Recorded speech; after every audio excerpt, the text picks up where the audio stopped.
ایک جوہری تھا سنہرا، تو اس نے مختلف ڈبیاں کھول کے لوگوں کے سامنے رکھی اور ایک موتی نکال کر کے کہا کہ یہ موتی شب افروز ہے، رات کو چمکتا ہے، اور اس وقت دنیا کے اوپر جو قیمتی ترین موتی ہیں ان میں سے ایک موتی یہ میرے پاس ہے۔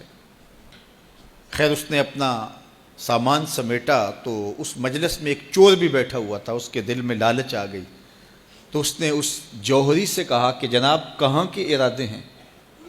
تو اس نے کہا کہ میں بمبئی جا رہا ہوں۔ اس نے کہا واہ واہ کیا اچھا ہوا، میں بھی تو بمبئی جا رہا ہوں، تو چلو اکٹھا سفر ہوگا۔ وہ جوہری سمجھ گیا اس کی نیت کے کھوٹ کو کہ یہ میرا ہم سفر تو نہیں ہے، اس کا دل آ گیا ہے اس موتی پہ اور مجھ سے ہر صورت یہ موتی چرانا چاہتا ہے۔ لیکن وہ بھی بڑا سمجھدار تھا، اس نے کہا آ جائیے کوئی بات نہیں۔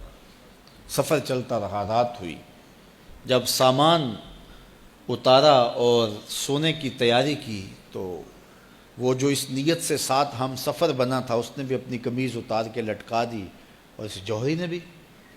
اس جوہری نے یوں کیا کہ نظر بچا کے وہ ڈبیا قیمتی موتی والی نکال کر کے اس کی جیب میں ڈال دے اور خود بے فکر ہو کے سو گیا۔ جب یہ خراٹے لینے لگا تو چور اٹھا، اس کا سامان ٹٹولا، اس کی جیبیں دیکھیں، سارا دیکھتا رہا۔ خیر دن چڑھ گیا، جوہری اٹھا، اس نے نظر بچا کر کے اس کی جیب میں ہاتھ ڈال کر کے وہ موتی اپنی جیب میں ڈال لیا۔ صبح جب ناشتے پہ بیٹھے تو اس چور نے باتوں ہی باتوں میں بات کی، وہ آپ کے موتی کی چمک شمک نظر نہیں آئی رات کو؟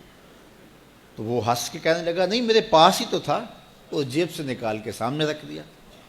دل ہی دل میں بڑا حیرت زدہ ہوا، میں نے تو سارا ٹٹولا، یہ اگر کہیں تھا تو مجھے کیوں نہیں ملا؟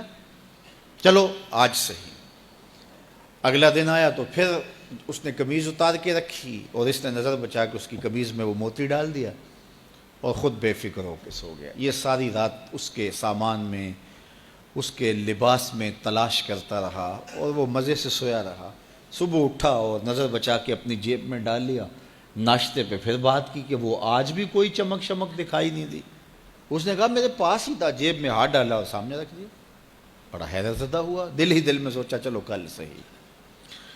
اس نے پھر ایسے کیا اور یہ ساری رات اس کا سامان ٹٹولتا رہا پوری تفصیل کے ساتھ۔